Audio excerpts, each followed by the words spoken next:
Souvent, je sentais renaître mon intérêt pour Monsieur de Flau. Il me trompait. Mais, disais-je, mes yeux peut-être bien malheureux de perdre celle qui est l'âme ici. Réellement, il lui est tendrement attaché. Devait-il me parler d'elle? Son unique tort est d'avoir voulu me faire croire que moi seul occupé, mais s'il souffre, je lui pardonne. Il retrouvera encore mon amitié. Il revint à Paris avant le départ de Caroline pour repartir ensuite pour la guerre d'Espagne. J'étais alors à Saint-Cloud, près de ma mère, qui était revenue de Béarn. Aussitôt qui vous informé par la reine Caroline de la conversation qu'elle avait eue avec moi, il m'écrivit pour m'en donner l'explication. Elle-même lui avait dit qu'elle m'avait fait cette confidence pour m'éloigner de lui en ajoutant: je suis sûre qu'après notre conversation, Hortense Nouveau aimera Jimmy. Elle est trop romanesque pour cela, et voilà tout ce que j'ai voulu faire. Car ce serait une grande peine pour moi de prendre que vous lui étiez attaché. Monsieur de Flau m'écrivit ces détails, j'ai le cru. Il me semblait vrai. Peut-être aussi avais-je besoin d'être trompée. Cependant, il me resta un sentiment de méfiance qui ôta toute sécurité à mon âme. Aucune affection ne me paraissait assez solide pour me reposer. Et toutefois, comment vivre sans avoir su qui s'appuie?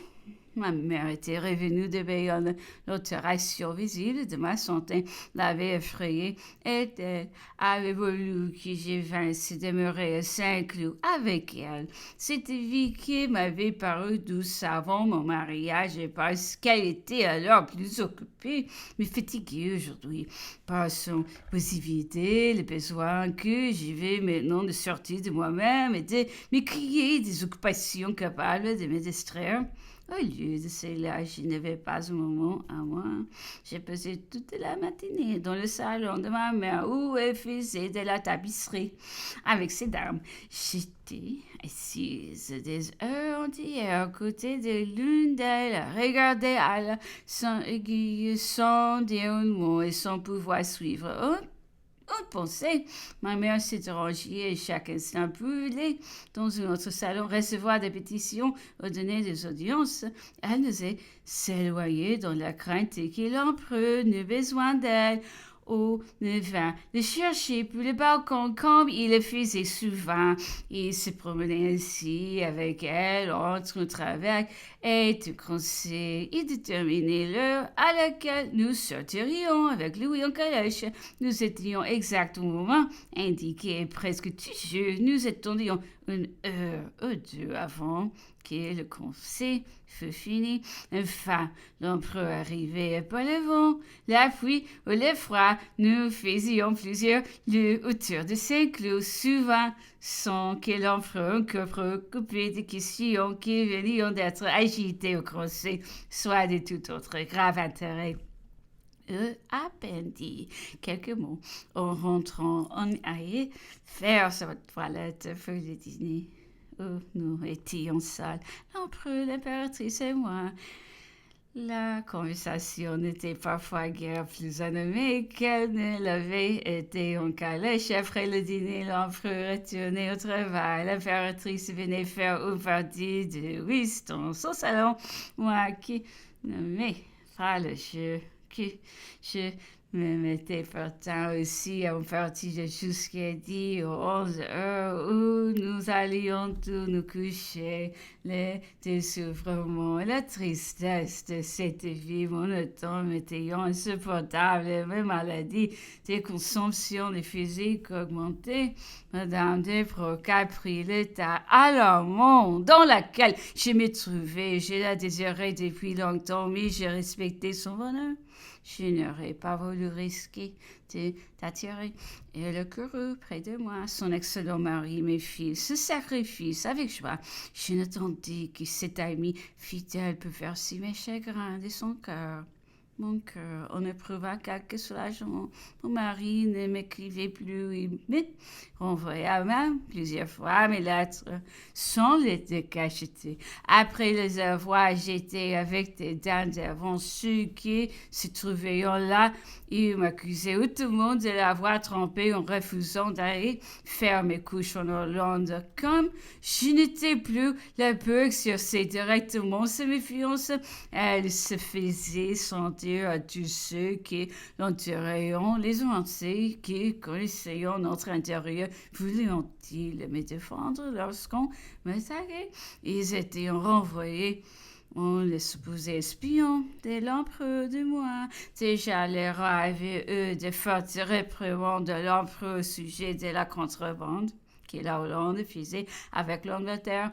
L'empereur voyait toujours les choses de très haut. Les rois, au contraire, ne s'occupaient que des plus minutieux détails.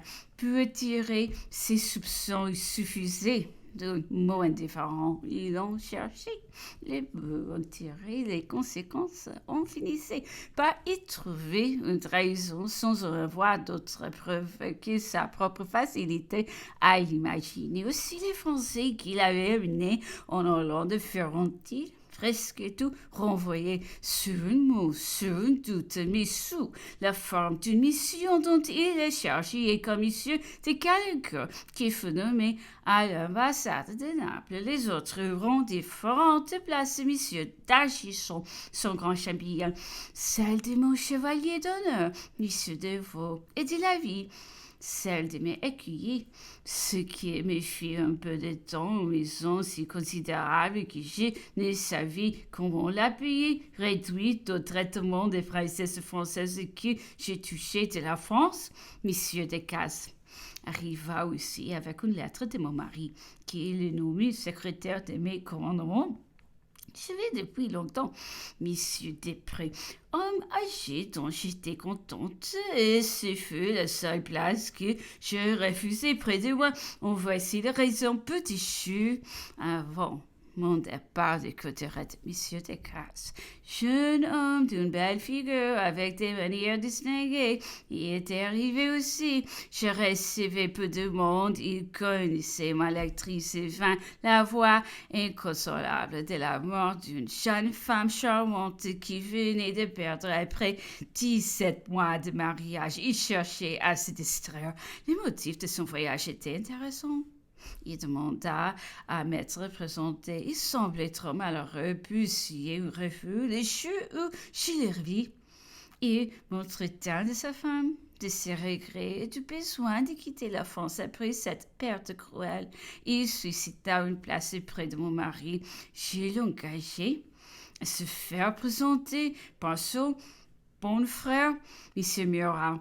Lorsqu'ils sont retournés à Paris, je lui promis ma recommandation près du roi. Mes cursus dans les montagnes commenceront alors. Je l'ai vu encore une seule fois avant mon départ et je n'en entendis plus parler.